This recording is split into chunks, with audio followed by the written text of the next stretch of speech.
Bem-vindos a mais uma leitura do Evangelho segundo o Espiritismo, parte 4, Sócrates e Platão, precursores da ideia cristã e do Espiritismo. Da suposição de que Jesus devia conhecer a seita dos essênios, seria errado concluir que ele embasou nela a sua doutrina e que, se tivesse vivido em outro meio, teria professado outros princípios. As grandes ideias nunca apareceram subitamente. As que têm por base a verdade contam sempre com precursores que lhes preparam parcialmente o caminho. Depois, quando é chegado o tempo, Deus envia um homem com a missão de resumir, coordenar e completar os elementos esparsos e formar com eles um corpo de doutrina. Dessa maneira, não tendo surgido bruscamente, a ideia encontra ao aparecer espíritos preparados para aceitá-la. Assim foi com as ideias cristãs, pressentidas muitos séculos antes de Jesus e dos essênios, e das quais Sócrates e Platão foram os principais precursores. Sócrates, assim como o Cristo, nada escreveu, ou pelo menos nada deixou escrito. Teve a morte dos criminosos por haver atacado as crenças tradicionais e colocado a verdadeira virtude acima da hipocrisia e da ilusão dos formalismos. Em uma palavra, por haver combatido os preconceitos religiosos, assim como Jesus foi acusado pelos fariseus de corromper o povo com os seus ensinamentos. Ele também foi acusado pelos fariseus de seu tempo, pois que os tem havido em todas as épocas. Diz aqui que Sócrates, Sócrates 470 a 399 a.C. É um filósofo ateniense, educador por excelência. Partiu do princípio de que era necessário despertar as inteligências para o exercício da reflexão filosófica. Retomando a leitura. Ele também foi acusado pelos fariseus de seu tempo, pois que os tem havido em todas as épocas, de desviar a juventude ao proclamar o dogma da unidade de Deus, da imortalidade da alma e da existência da vida futura. Da mesma forma, porque hoje conhecemos a doutrina de Jesus, pelo que escreveram os seus discípulos. Só se conhece a de Sócrates através dos livros de seu discípulo Platão. Acreditamos ser útil resumir aqui os seus pontos mais importantes para demonstrar a sua concordância com os princípios do cristianismo. Aqueles que olharam ou que olharem esse paralelo como uma profanação, pretendendo não ser possível haver semelhanças entre a doutrina de um pagão e a do cristão, responderemos que a doutrina de Sócrates não foi pagã, pois tinha por objetivo combater o paganismo, que a doutrina de Jesus, mais completa e mais apurada que a de Sócrates, nada tem a perder com a comparação. A grandeza da missão divina do Cristo não poderá ser diminuída. Além disso, trata-se de factos históricos que não podem ser ocultados. O homem chegou a um ponto em que a luz flui por si mesma de debaixo do alqueire. Ela é colocada para que se vejam de frente, tanto pior para aqueles que temem abrir os seus olhos. É chegado o tempo de perceber as coisas do alto e com amplitude, e não mais do ponto de vista mesquinho e estreito de seitas e castas. Estas citações provarão também que, se Sócrates e Platão persistiram as ideias cristãs. Não, na realidade, essas situações provarão também que, se Sócrates e Platão pressentiram as ideias cristãs, encontram-se igualmente em sua doutrina os princípios fundamentais do Espiritismo. O resumo da doutrina de Sócrates e de Platão. 1. O homem é a alma encarnada. Antes de sua encarnação, ela existia junto aos modelos primordiais, às ideias da verdade, do bem e do belo. Separou-se deles ao encarnar e, lembrando-se do seu passado, sente-se mais ou menos atormentada pelo desejo de a eles voltar. Não se pode enunciar mais claramente a distinção e a independência do princípio inteligente e do princípio material.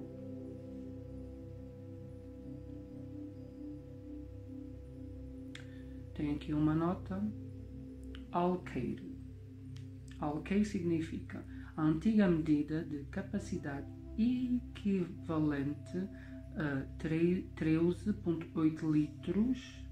Utilizava-se um caixote com que se mediam cereais. As proposições selecionadas por Allan Kardec foram extraídas dos diálogos de Platão. Ok, retomando a leitura. Não se pode enunciar mais claramente a distinção e a independência do princípio inteligente e o princípio material. Além disso, temos aí a doutrina da persistência da alma, da vaga intuição que ela conserva.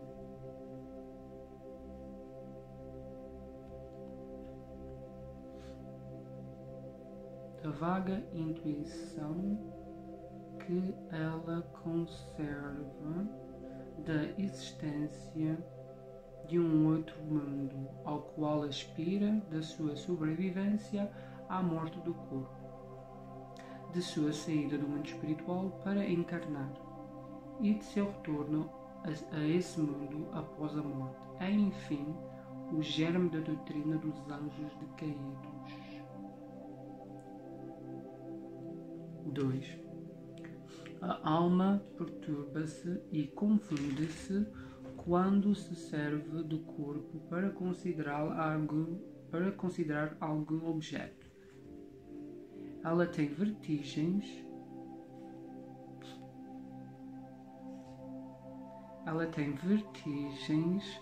Como se estivesse ébria, pois se prende às coisas que são, por sua natureza, sujeitas a transformações, ao passo que, ao contemplar a sua própria essência, ela se volta para o que é puro, eterno e imortal, e, sendo da mesma natureza, permanece nessa contemplação tanto tempo quanto possível. Cessam então as suas perturbações, pois ela está unida ao que é imutável. E a esse estado da alma é que chamamos sabedoria. Assim, o homem que considera as coisas sob o ponto de vista material, terra a terra, vive iludido. Para apreciá-las de maneira justa, é preciso vê-las do alto, ou seja, do ponto de vista espiritual. O verdadeiro sábio deve, então, de alguma maneira, isolar a alma do corpo, para ver com os olhos do espírito. É o que ensina o Espiritismo. Ver capítulo 2, número 5. 3. Enquanto tivermos o nosso corpo e a nossa alma encontrar-se mergulhada nessa corrupção, jamais possuiremos o objeto de nossos desejos, a verdade.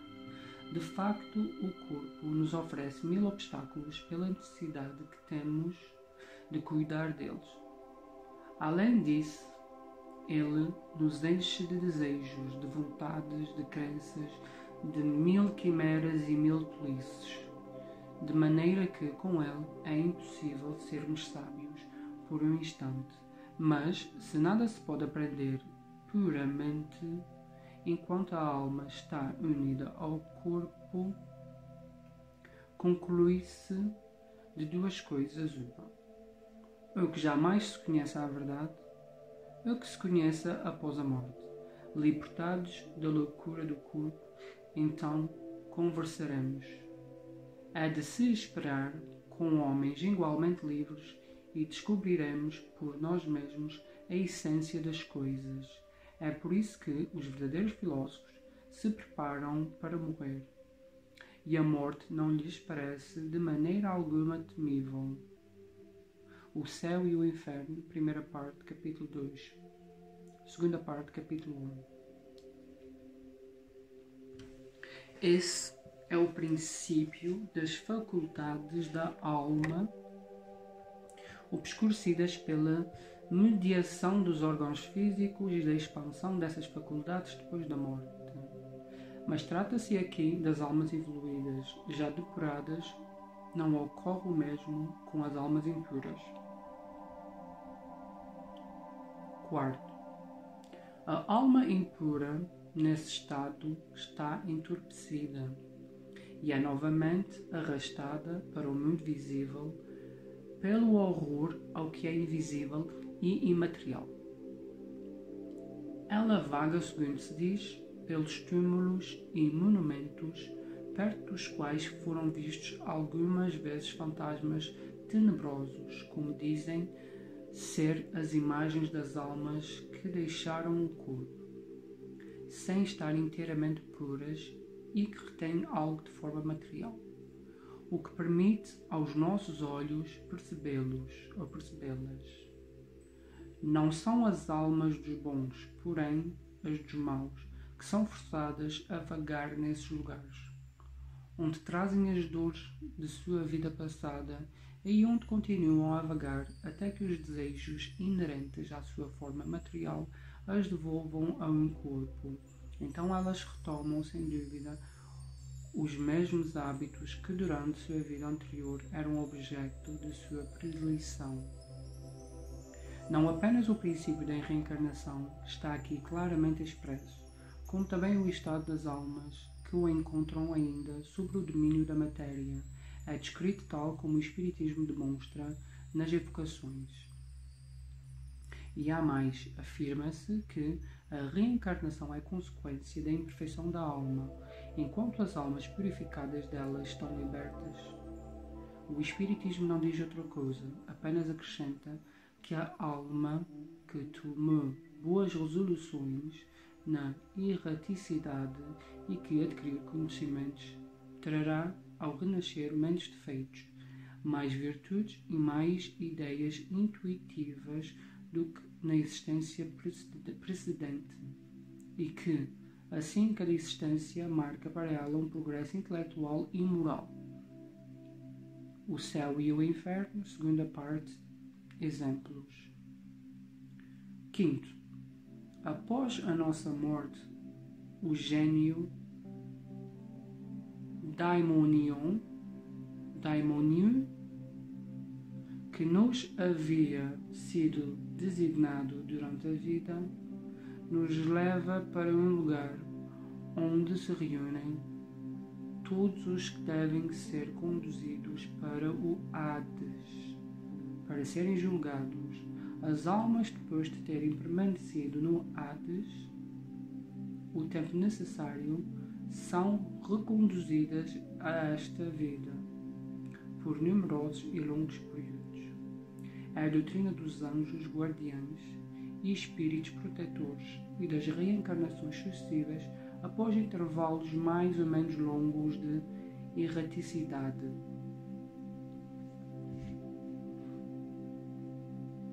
Sexto, os demónios preenchem o espaço que separa o céu da terra. São o elo que une o grande todo consigo mesmo, a divindade jamais entrando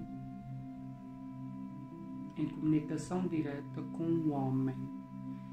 se comunica intermédio dos demónios, com os quais os deuses se relacionam e conversam, seja durante a vigília ou durante o sono.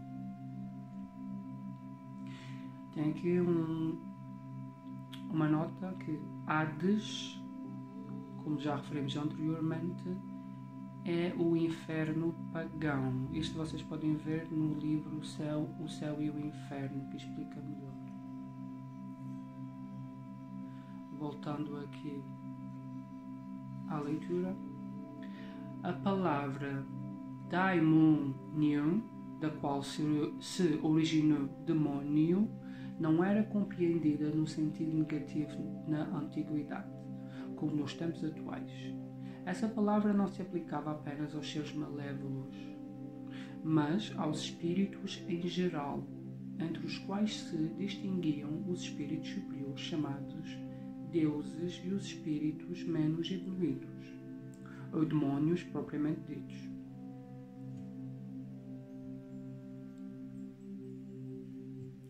Que se comunicavam diretamente com os homens. O Espiritismo ensina também que os espíritos povoam o espaço, que Deus somente se comunica com os homens por intermédio dos espíritos puros encarregados de nos transmitir a sua verdade ou a sua vontade, que os espíritos se comunicam conosco durante a vigília e durante o sono. Substituir-se a palavra demónio por espírito e tereis a doutrina espírita. Coloque-se a palavra anjo e tereis a doutrina cristã.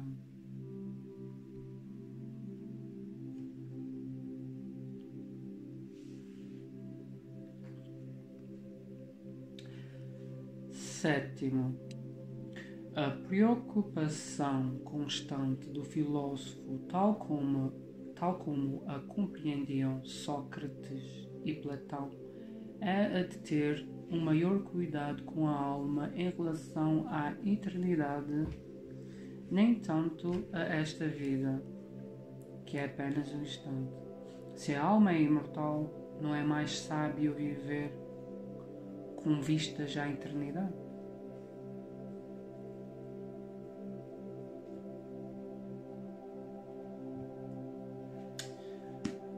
Ficamos por aqui e vemo-nos na próxima leitura.